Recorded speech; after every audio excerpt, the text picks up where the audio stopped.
And you have to unmute it from your side. And hi to those joining online. We're just getting situated in person and we will jump in here shortly. But thank you so much for being here. Give us another minute or two and we will go ahead and jump in. And I will get the slides back up for everyone. Perfect. Well, hello. Welcome to those in the room and those online. This is the first hybrid workshop in our Young Alumni series. So we appreciate you all being a little flexible with us as we work through any technological things, but more so just appreciate you being here. So for those of you who haven't been to a Young Alumni series workshop before, we host the Alumni Association in partnership with Canvas Credit Union about 6 workshops a year. This is our first one in our Young Alumni series, second financial education one. So if you are not here for 9 brilliant financial tips, well, welcome. I hope you'll stay, but I hope you're all in the right spot. Before we get started, I know you didn't come here to hear me talk, but I want to just keep track of a couple of housekeeping things. Most importantly, I want to thank the Canvas Credit Union members and CSU Alumni Association members, both in the room and online tonight. Your membership really makes this program possible. We know this education is vital and we couldn't do it without you. So thank you so much for those who choose to be members. If you would like to learn more about membership, feel free to put that in the comments for those online or come chat with Andrew and I after the event. And we will be happy to chat with you about membership, benefits, perks, reasons to jump in. I personally choose to be an Alumni Association member because I love the community it creates. More importantly, though, you all came here to learn 9 brilliant financial tips. We decided to kick off the Young Alumni series with this workshop because we thought it was a nice overview. We know finances are changing so much. The world's been turned upside down. I think even the fact that some of us are here in person and some are virtual really is a testament just to the times we're living through. And with that, the changing finances. And Nancy Patton here is the expert.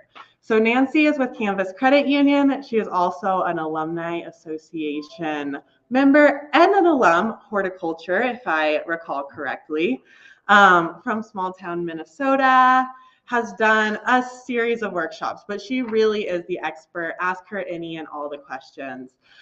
She will be behind the podium tonight just so we make sure the folks online can hear and see her as well, but please don't hesitate to just ask away.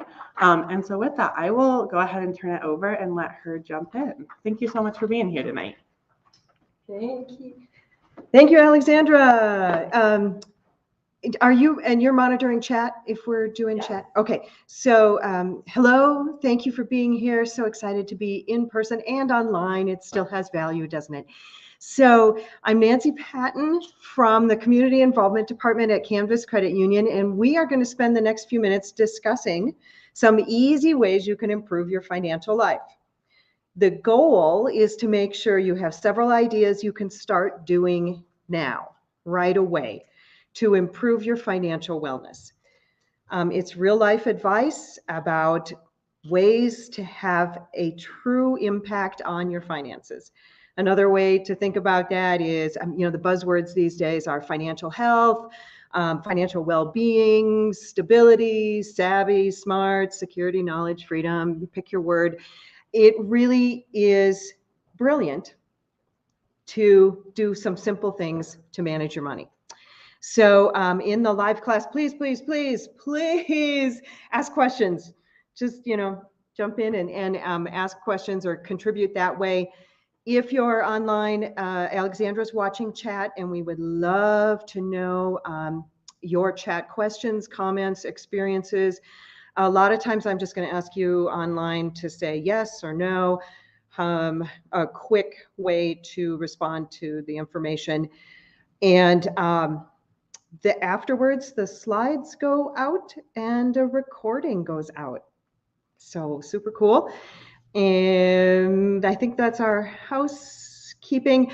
Why don't we warm up chat? Let's see where people are tuning in from. So where are you watching from tonight? If you are not in the room in Fort Collins, Where are you from? Tuning in from.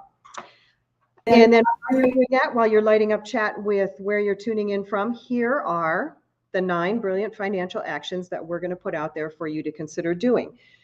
I want to stress that if you're already doing some, maybe it will take the next level with you, or you'll enhance it or tweak it a little bit. So some of these are related to saving money.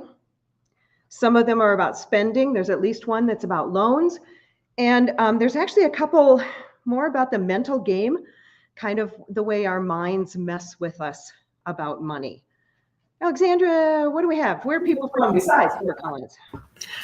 We got some Denver. I'm going to see if I can do this without feedback.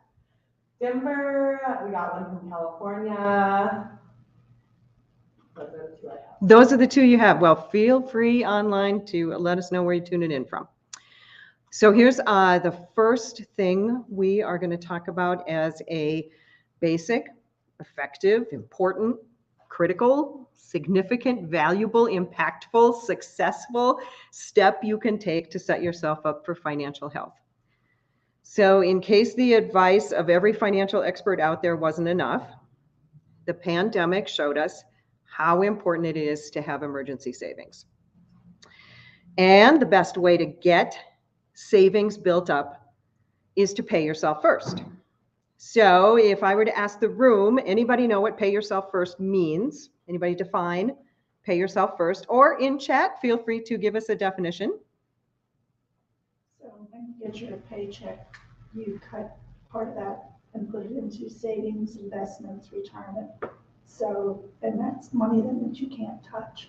Bingo, we have a winner here in Fort Collins. Yes, pay yourself first means that on payday, on the day that the money comes into your life, before you do anything else with your money, you pay yourself. You put it into savings.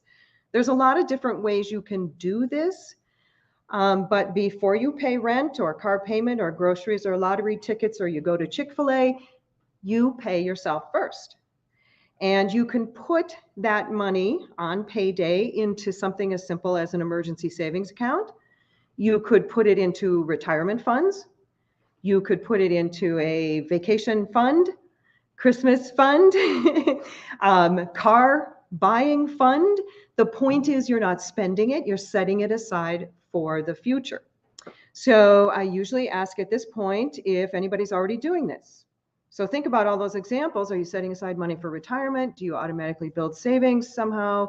So in the room, you can raise your hand if you're comfortable doing that. Online, give us a something, give us a yes. Anybody doing that already? Yes, sort of, yeah. Okay. From online. All right, good. It really is. I mean, didn't the pandemic show us that? Who came through the pandemic best? People that had a cushion. It didn't knock them flat right out of the gate.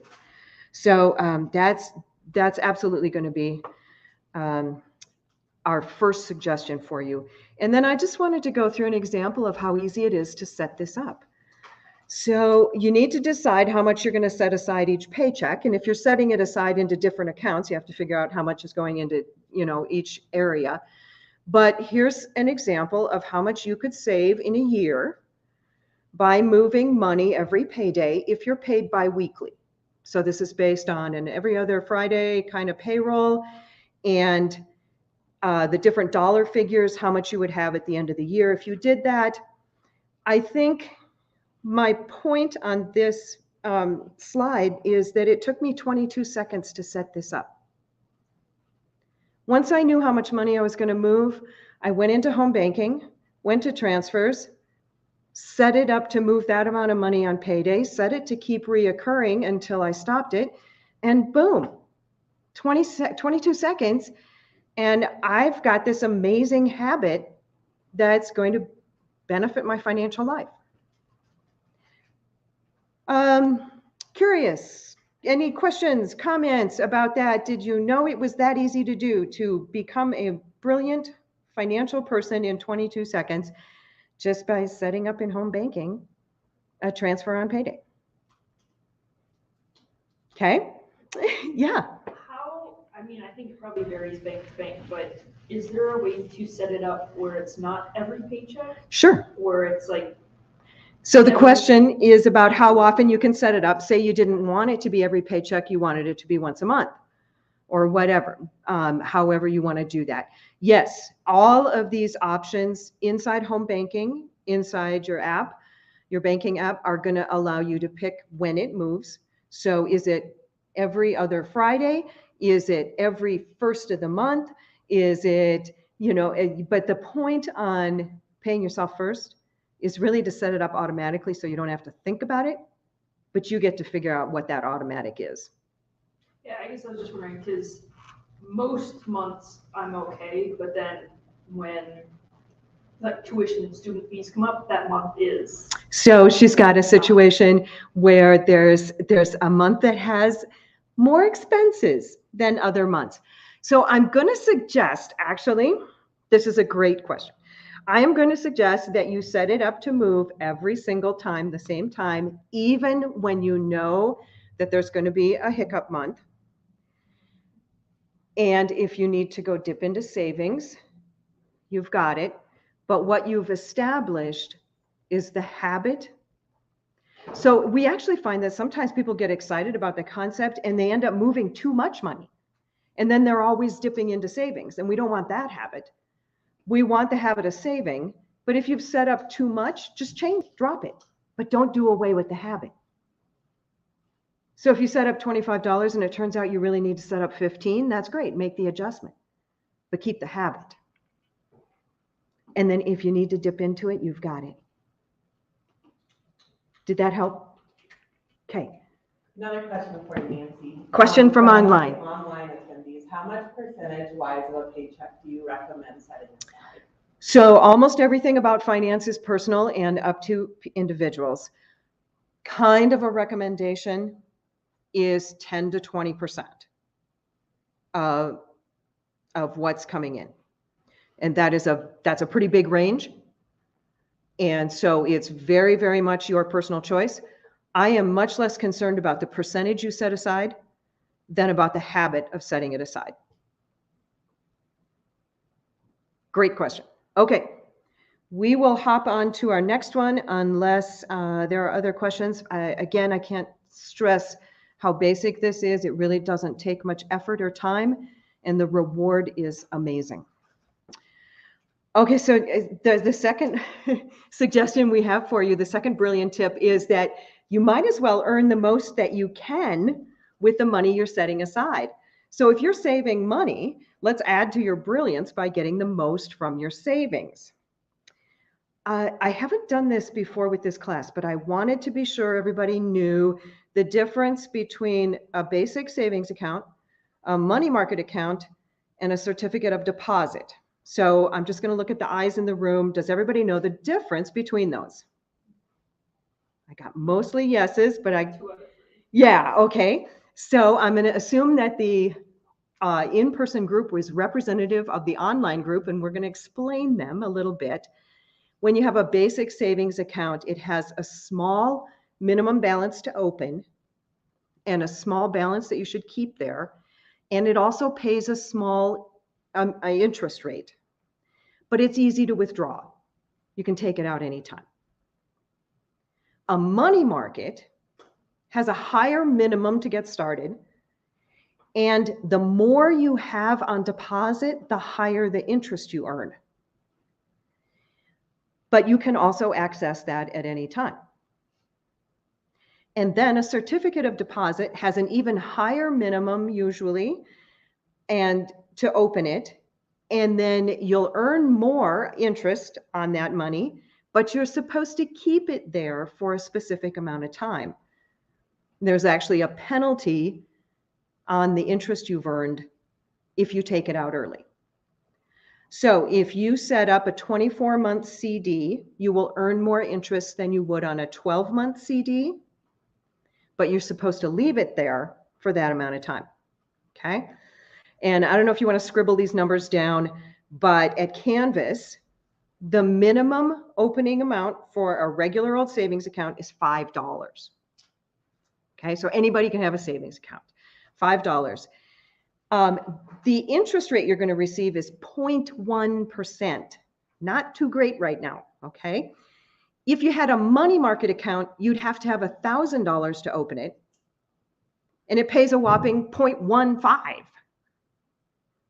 Okay, and then a 12-month certificate is also $1,000 to open, and it pays 0.3%.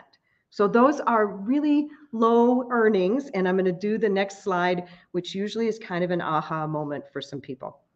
But I hope that clarified. If anybody has questions about the difference between any of those savings accounts, be sure to let us know. We'll touch base on it again.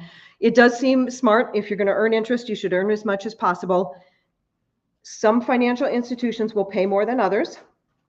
And I just talked through how even at a single financial institution, you'll earn more depending on the account you're in. So I started using this example with high school students to encourage them to be smart consumers and shop around to earn the most they can. So here are some savings rates in the Northern Colorado area, but it will be the same kind of situation no matter where you live. So I had to pick on Wells Fargo. Wells Fargo is paying 0.01. We were paying 0.1. They are paying 0.01. The 25 cents that you see on the right column is how much money you would earn, interest earnings on $500 kept on deposit for 5 years. That got kind of a groan in the room. I'm hoping at home you're groaning. $500 for 5 years, and you're going to earn a quarter.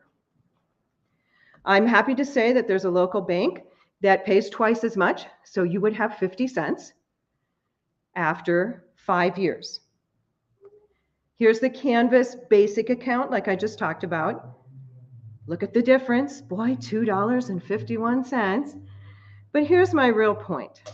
We have something called a reverse tier account, and I'm not saying this because it's about Canvas. I'm saying do your research.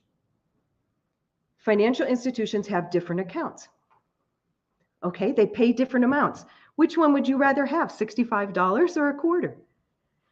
Go online and look at savings rates. Banks and credit unions post their savings rates, what their minimum deposit is, online, and you can go check all this out. Yes, we have a question in the room. Is there somewhere you can look at the history of those? Like, is this strictly like in part due to like COVID effects, or is this a standard? This was what it was before COVID and during COVID? So are you asking about the interest rate change? Yeah. So how do you know what's going on in the world of interest rates? The world of interest rates follows what's going on in the economy. So, and it also follows what's going on in individual financial institutions. So we used to actually pay 3.25% on this account. We dropped it to 2.5% because we had too much money coming in and we weren't able to loan it out. And that's something going on at all financial institutions. If they have too much money on deposit and they can't get it loaned out, then they're going to drop their interest rates and not pay you very much. In Europe, a while ago, they actually had negative interest rates. You paid to have savings. Negative interest rates. So depending on what's going on in world economies, interest rates do change. They keep saying the Fed is going to raise rates, and that's all mumbo jumbo to most of us. But the point is there's a chance that loan rates are going to go up and saving rates are going to go up in the next year. I don't have a crystal ball. I'm not the Fed. Another question from here. Do you know whether there's ever been negative interest rates in this country? So the question was if there's negative interest rates in America, and to the best of my knowledge, no. They dabbled with it in Europe, and I'm not sure what the reasoning was. But I mean, obviously they had too much money on deposit, because why else would you punish people, make them pay to save money? I think there was, I looked at a brief history for, I think it was I-bonds from the Treasury, and there was a couple 6-month spans where it was negative for a little bit there, but I don't know if that's the same thing or if it's just related. Yeah, so someone in class is bringing up that possibly one of the government bonds was paying a negative rate. So sorry, I don't know the answer to that. And that would be some lovely research for someone to do. But yeah, my whole point on this is shop around. So our reverse tier account actually pays the highest interest rate on the small amounts of money, which is the opposite of a money market. Instead of paying you more when you have $10,000 on deposit, we pay you less as you are depositing more into it and pay the highest rate on the smaller dollar deposit. Okay, and Alexandra, is there something online? And then I'll. There is an online question. Yeah. If you have credit card debt, do you make more money by paying more in your credit cards? To pay off the credit card? Yeah, so credit card interest rates are usually in the 12 to 25% range. So carrying credit card debt will always be a negative experience. There just is no savings rate that's going to be a problem compared to having to pay interest on credit cards. Okay, I have to go here and then here. I love it. Keep the questions coming. Oh my goodness, it's so exciting to have questions and people. Yeah. So your reverse tier, that's probably $500 minimum then, since you were using. So reverse tier has a $0 minimum. You can actually have zero in it. You have to have another account at Canvas first, that $5 savings account. Period of time you have to keep it in for? You do not have to keep it in. There's no minimum time to keep it there. The break point is at $2,000, and there is where it drops the next interest rate. But there's a calculator online to do the reverse tier and see where you are comfortable depositing money and what interest rate you will get. You always get the highest rate on the first 2,000. The next chunk of money is going to be at a lower interest rate, but you're always earning the 2.5 down here unless we change our rates. But the concept is there, no minimum balance. Okay, so yeah, do you want to continue? So that's trying to encourage you, if your interest rate's lower at a high over $2,000, then you're encouraging saver to put it into a CD or something like that. Yeah, so it's still, so the larger dollar figures, it depends on the dollar figure. You'll have to look online. And again, these things change all the time. If you're watching the recording, this was March 8th. I'm quoting what's going on March 8th. But yes, you'll have to play with the calculator and see what the options are. And then depending on what your use of the money is, a CD might be an answer. But honestly, no CDs are paying 2.5% right now. And it doesn't matter if it's a 4-year, 5-year CD. So this is an amazing thing. Of course, I'm promoting Canvas, but please do your research. Look around. This is all posted online. And there was a question here, and then we probably need to keep rolling. So what is the advantage of keeping money in a savings account for someone my age versus investing in a Roth IRA that historically produces like an 8% return? Okay, the question is about why not put it somewhere where it's earning greater interest rates, such as the stock market. And so a couple of questions. If you have a large chunk of money that you can go to for emergency savings when the car breaks down or you break your leg, then you are just fine putting extra money into a higher yield, riskier investment. If y'all have watched the stock market lately, it's not paying so great today. So that is a risky future long-term, I'm going to leave that money there and not mess with it theory. And you never want to start in, these are financial things. I can't say never. It is you're strongly cautioned against putting all your money into a high-risk investment and not having a solid emergency fund, because it's just proven that things go wrong. And honestly, things go right. Right? Airfare to Hawaii pops up for $200. Spring break, your roommate says, oh my gosh, let's go somewhere. If you have some savings, you can do that, and you can't pull it out of the stock market quick enough to get that going on. So yeah, dual actions. I have a follow-up to the credit card question. So is it better to pay off credit card debt or put money in savings first? Fabulous question. We get it all the time. Both. Now, you have to know yourself. If you can't sleep at night because you have credit card debt, then focus on getting rid of credit card debt. The conventional wisdom from the majority of financial people is to do both, pay down your debt and build savings. Because if you focus on paying down debt and don't have savings, you've accomplished nothing the next time something goes sideways. You're right back in debt. So my advice, both, know yourself. If you're losing sleep, do your best to get rid of it. Okay, I'm gonna roll on unless, we might parking lot anything else on this topic. Let's roll on to the next one. This one is about loans, for instance, credit cards. So just show of hands, anybody in the room have a loan? Online, anybody have a loan? Put a yes in there.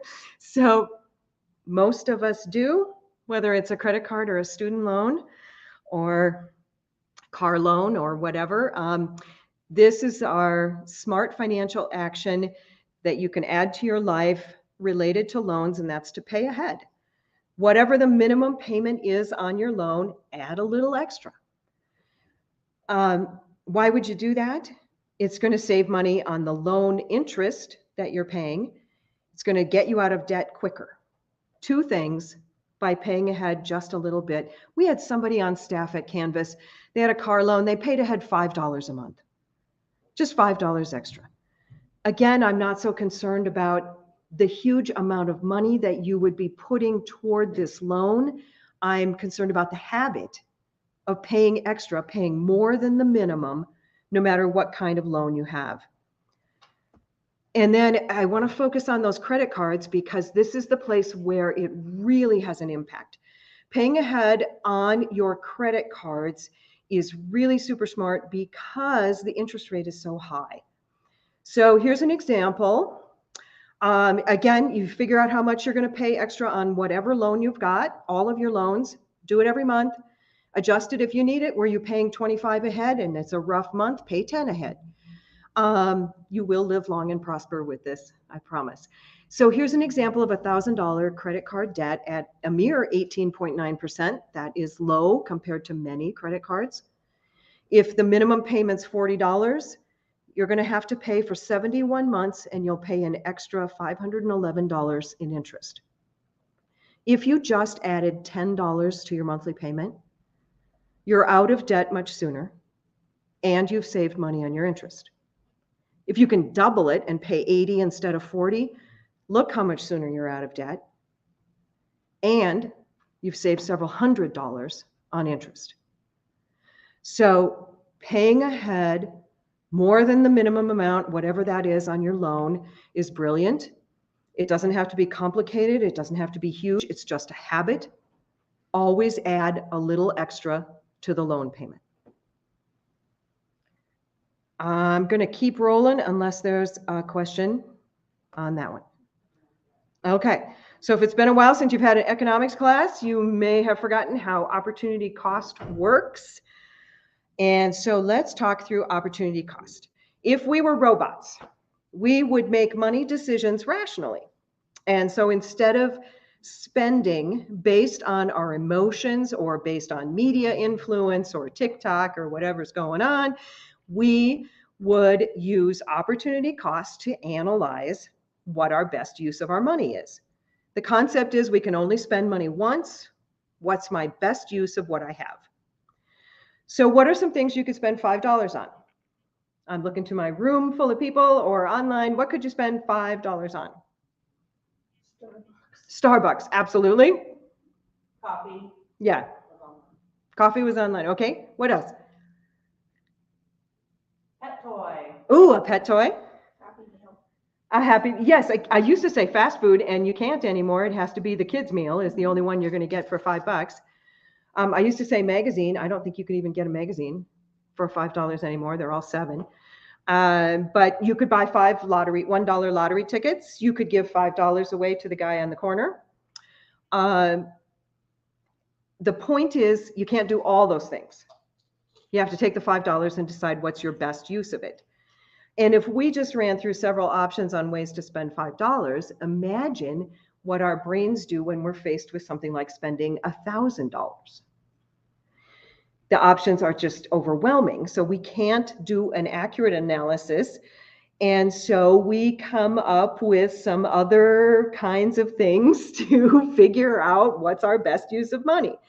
Now, so I don't want to tell you that you should stop buying coffee. I'm a fan of coffee. I'm known to enjoy coffee. But, there's actually studies that talk about how when we do something over and over and it just becomes a habit, we don't even enjoy it anymore. So they've done studies with chocolate, and if you stop enjoying chocolate, life is over. You might as well just give up. So if the studies show that it just becomes a habit and we lose our enjoyment, why are we spending all that money every day on something that's just become a habit? I'll just throw that out there. Whatever your habit is. Could be morning burritos. I don't know what. But I'm not going to tell you can't spend money on coffee or a pastry or a burrito or whatever, but I think you need to take into account the opportunity cost of that. $4 a day is $1,300 a year. And if there's something you'd rather do with $1,300, that's pretty cool. You might reconsider your $4 a day habit. Where it really comes into effect is over 5 years, it's $7,300. So if I were to ask you in the room and online, what would you do with $7,300 if you didn't spend $4 a day on coffee? $7,300, what would you do? Take a vacation. Vacation. I have to tell you, that's probably the thing that pops up a lot, although I hear some other things too. It's a down payment on a car. It's a healthy down payment on a car. Online says new furniture. Furniture. So again, I'm not saying don't have coffee. I'm saying look at the opportunity cost of it and think about how even small purchases can impact your financial life, and be aware of what the opportunity cost is of some of the things you're doing with your money. Okay, and then everybody who works at Starbucks is saying boo and go home and don't tell the nice people that. But here's another one. You're going to groan about this. Cash. What would you think about paying cash for some small things? So does anybody in the room have cash in their pocket right now, carrying cash? A few people, but not everybody. And absolutely online, do you have cash in your wallet right now? Anybody know what the national average is? Guesses? For how much money in the pocket? How much money? At any given time? $5. $5. National average is 45. Okay, so there definitely are some people out there carrying cash around. I usually have less than 45, but I do have some. And I'm going to talk through some reasons why you might consider having some cash on your person in your day-to-day life. So it is proven for the vast majority of people, if you spend cash, you will spend less than if you use your plastic. So I don't know if anybody wants to argue with me on that, but the vast majority of people spend less money when they're spending cash. They also will spend less if they have a large denomination bill. So if you've got a 20, you really don't want to break it for that $2 pack of gum. So you'll probably say no. So just saying that if you're looking at your financial habits, it might be some reason to carry a little cash. It does avoid fraud. The fewer times we're putting our card information out there, the safer we are. I'm so sick. We just got frauded. The other day, somebody got a hold of my husband's card number, and so we had to dispute the thing, and we had to shut the card, and we'll get a new one. And if you're going to spend $2, why put your information out there? Why not have a little cash? Another reason is that it's handy in emergency. If you've ever been somewhere and the electricity is gone and you can't get the ATM, or you can't at the gas station use the electronic system or whatever, just having a little bit of cash around might get you through some kind of emergency pinch. Cash will make your servers happy. Anybody who works with tips appreciates getting paid in cash for that tip. Sometimes there's a discount. Anybody have a discount that they know of for paying cash? We're not getting anything in the room online, anything? Yeah, Well, more often it's kind of reverse. You'll pay a charge, you'll pay an extra charge if you put it on your card rather than yes. deducting from your checking account or paying cash. So it's interesting that, so the comment was that it kind of feels like a reverse thing where you know you're paying more when you're using the credit. Or outright you're paying. Yeah, so gas stations sometimes have a cash discount instead of using your card. I paid for a vacation and they gave me a discount of 3.3%. And if you're paying for a pretty healthy vacation, 3.3% saves a chunk of change. And that was because I used my checking account number instead of my credit card. And the other place I've heard about is a lot of small mom and pop kind of stores. They know it costs them extra money to accept the credit. And so they may give you, there may be some discount that way. So it does exist. You can avoid going into debt if you have cash. And it's honestly a dose of reality. If there is any concern at all in your life about what your spending is, money, cash money is so real. You have to open your wallet. You see how much is in there. You have to touch the right amount. You hand it over. You get change back. I got a nickel back today and we all laughed about the nickel. And then I had to put it away. And so I saw how much was there again. Think about how touchy, tactile that is, how visual that is. It's very, very real to spend with cash. So if that's a concern for you, that's a great habit. Yeah, another comment. I'm a sucker for whenever they offer the deal, buying furniture or something like that, a year savings cash, Oh, as long as you pay it off. so the comment is about buying it on credit, but as long as it doesn't cost you anything, it's 0%, as long as you pay it off before. I will encourage people, if you are very disciplined, that you can consider that. I have heard so many horror stories. I had one a couple months ago. Life went sideways for the guy. He thought he had it all under control, and life went sideways. And the automatic interest rate on those things is 21%, and it kicks in immediately as soon as you're late, and you go back to the beginning amount. And so he was in a great deal of financial pain because what he thought he could control, he couldn't. So some people can manage that 0% for an amount of time. A lot of people can't manage that because we just don't know what's coming. But thanks for bringing that up, because people look at it and it's very attractive. Absolutely. Okay, that was that one. Are we ready for the? Oh, you're gonna hate this one. All right, who tracks their spending? Who already tracks their spending? Oh, yes. Oh, look, we have some people in the room. Do we have anybody? Okay. So then maybe you won't hate me. It truly is brilliant to track your spending. So first of all, you know where you stand right now. The other thing it does is if something goes wrong, you know what is in place and you have a map in front of you to react to. If you haven't tracked your spending and something goes wrong, you're starting from scratch, trying to figure it out, figure where you stand, what's going on, what can I do going forward? And you don't have a picture of it to refer to. So I love it, not just for what it does in the moment, but for what it avoids in the future.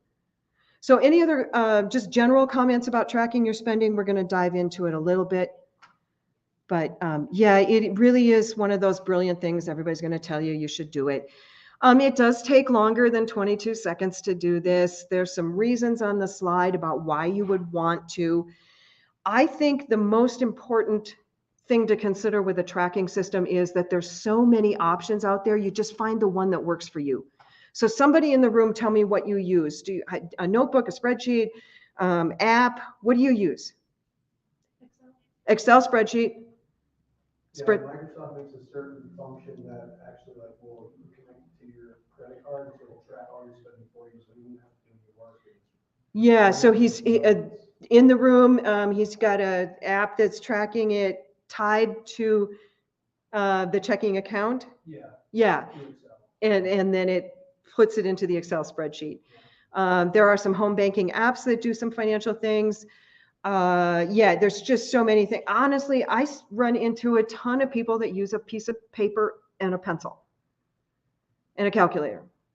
Okay, there is no right or wrong system. It's what are you going to use? The point is to track your money.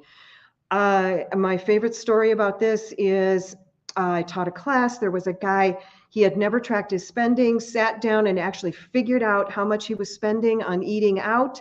It was $14,000 a year. Okay, so now he made good money. It wasn't that his bills weren't getting paid, but in his life, he did not want to spend $14,000 eating out. He had other plans for his money, but he didn't know what was going on until he tracked it. I have another story about someone who organized these classes for us, and she couldn't figure out why she couldn't find the $100 she needed to buy running shoes. And so she tracked her spending. And it turns out she and her partner were spending a lot of money at the wine bar. It was their thing. It was their social thing. It was where they went. They loved it. And they had never tracked it, so they didn't know what was going on. So I love what she did. She had a couple solutions. One, they had a conversation about how much they were going to change that up and put a limit on what they were spending.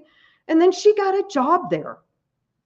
So she has extra income and she has a discount. She kept what she loved, made it manageable, but she didn't know until she tracked. So, special bonus offer, when we send out the slides and stuff afterwards to the online attendees, we'll send a link that has a couple short videos about how to set up a tracker, how to track your spending and some of the different ways you can go about it. It's not rocket science. You write down how much money is coming in and you write down how much money is going out. Plug it in somewhere. Yeah.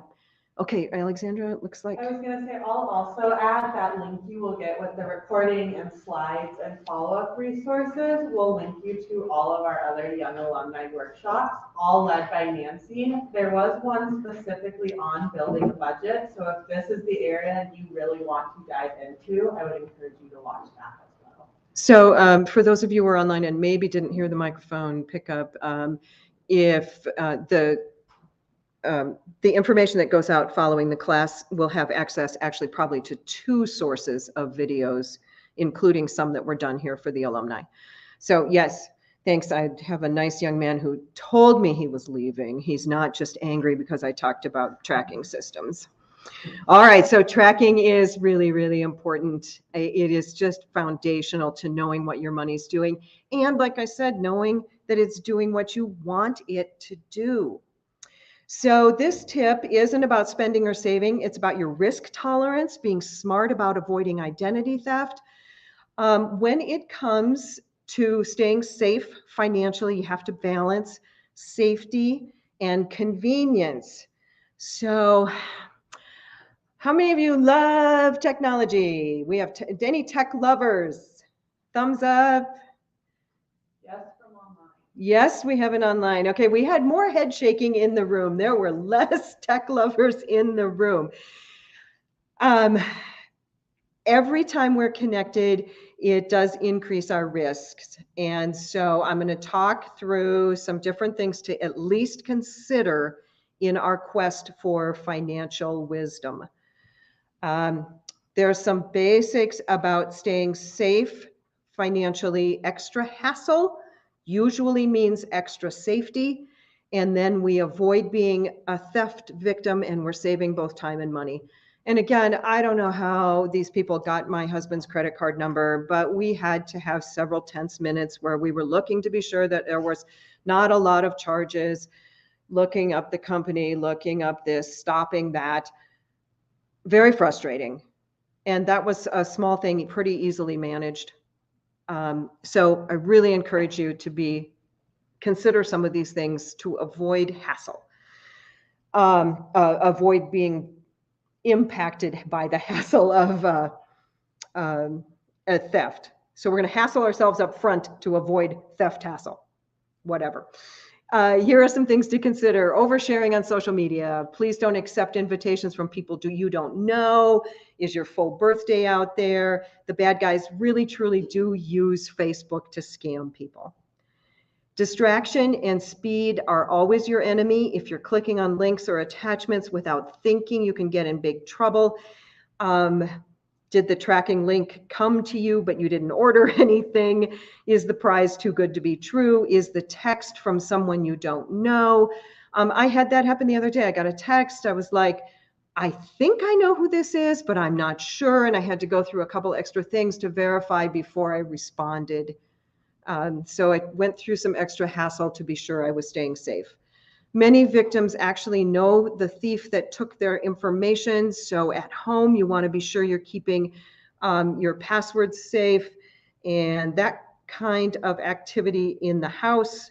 In the wallet, make sure you don't have more than you need. Is there a credit card you only use when you travel or only use for this kind of purchase? Don't carry it around with you all the time.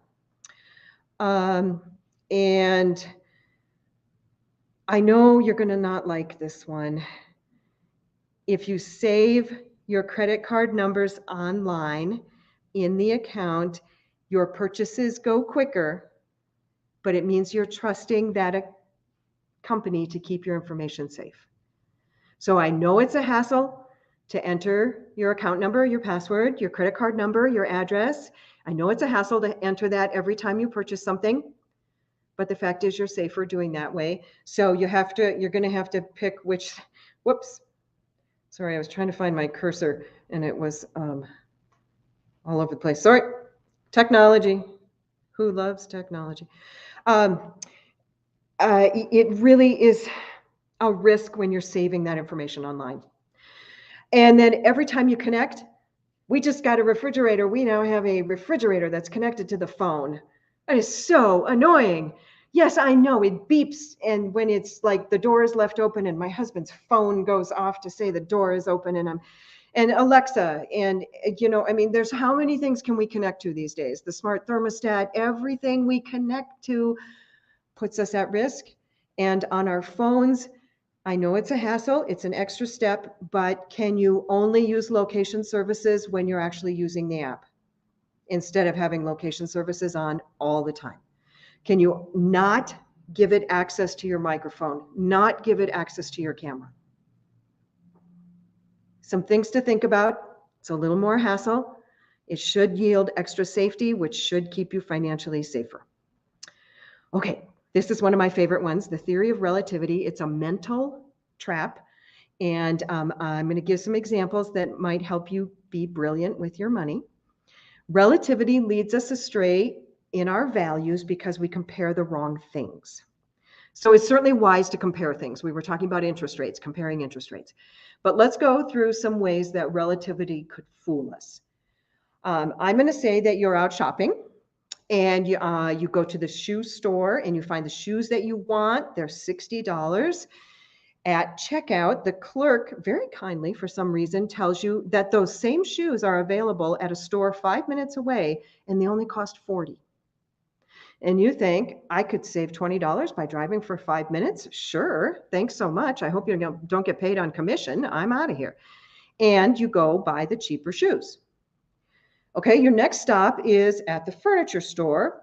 Patio furniture, you've had your eye on it. It's there, $1,060. Now again, the incredibly helpful sales clerk says, the furniture store that's 5 minutes away is selling this same set for $20 less. This time, most people don't do it. Why? $20 off of $1,060 is 1.9% discount. $20 off of $60 is a 33% discount. It feels different, but it's $20 for a 5-minute drive. It's the same effort for the same reward. We've gotten confused because we compared it to the wrong thing. So that's a relativity trap. And usually people go out and for the next couple years spend a lot of time going, wow, it's still $20. So I encourage you to think about that. Be sure you're comparing the right thing. Here's another way that we get confused, are bundles.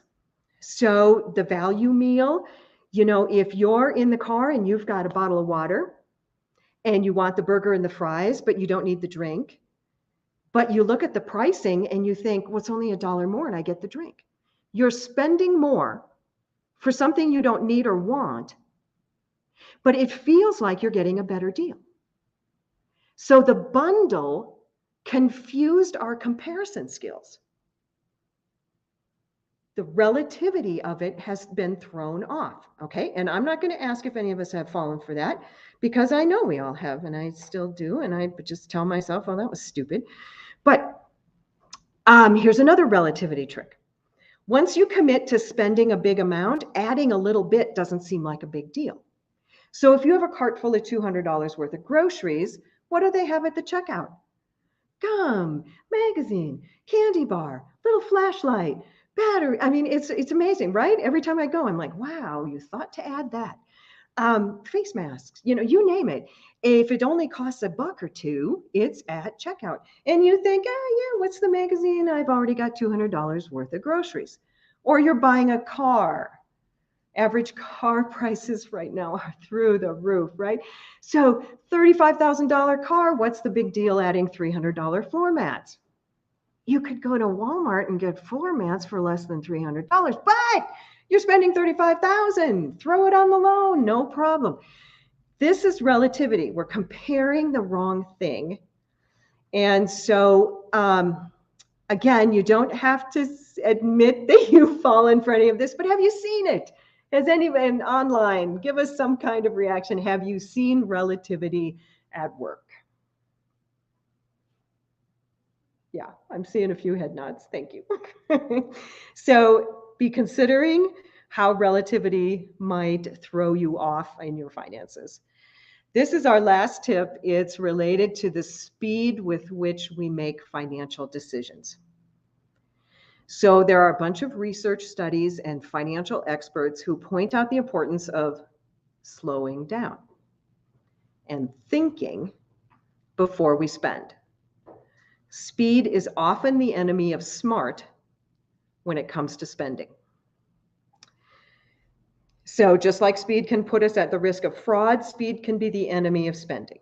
Here are some tricks to help you be a smarter spender, avoid regret, and you may even find you're happier because you're not being overly materialistic.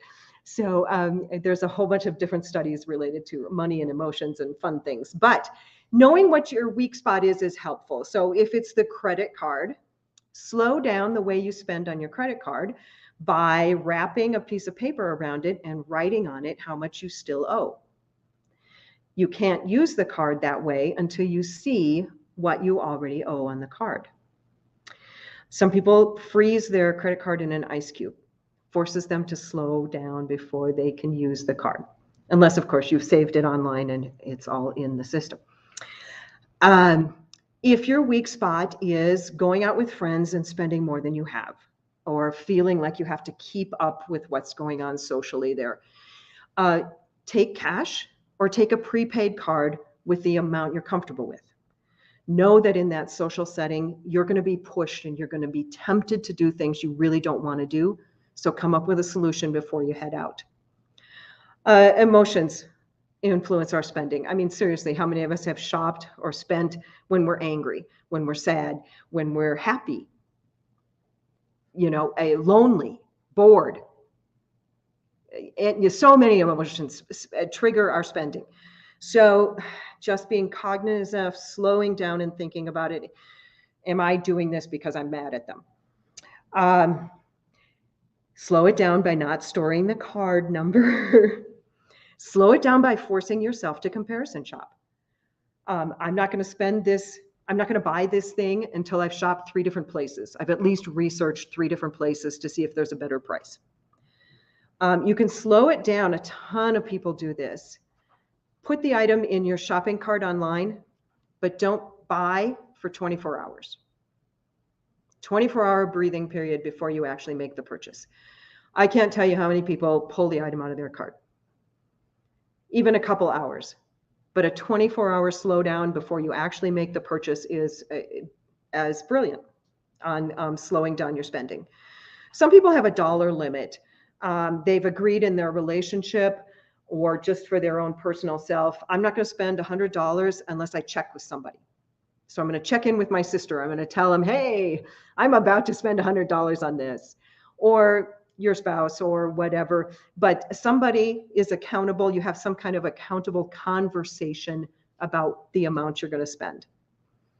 And then my last thing is these questions to ask, because in the heat of the moment when we're spending, we often forget what the reality is at home, which might just be down the hall if we're shopping online. But do I have a place for this?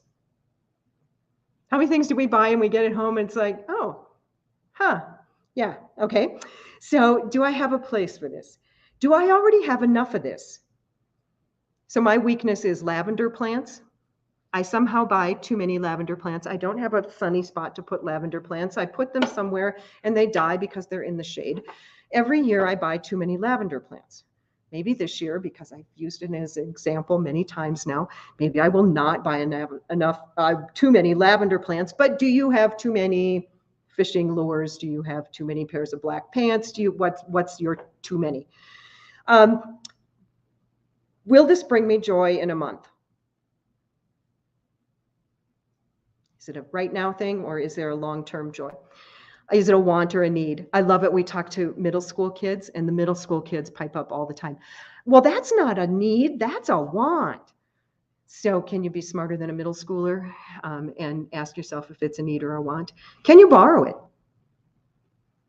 Anybody ever heard of the Buy Nothing group? There are Buy Nothing groups, so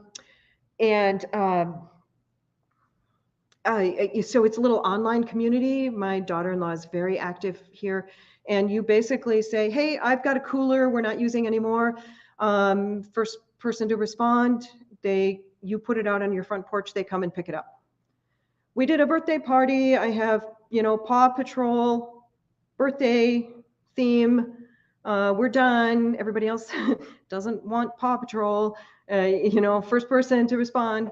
So are there some other things that you can do instead of buying it? All of those things are slow down habits. They will increase your financial brilliance. All right, those are the things that we suggested you do. I'm curious, is there anybody online brave enough to share what they are planning to do? Any of these that they're going to tackle? Oh, people in the room, is it too embarrassing? Anybody willing to share something that they're going to tackle out of the list? Work on the pay yourself first. Pay yourself first. Absolutely brilliant. Yeah, so easy to do. Huge rewards. Huge rewards.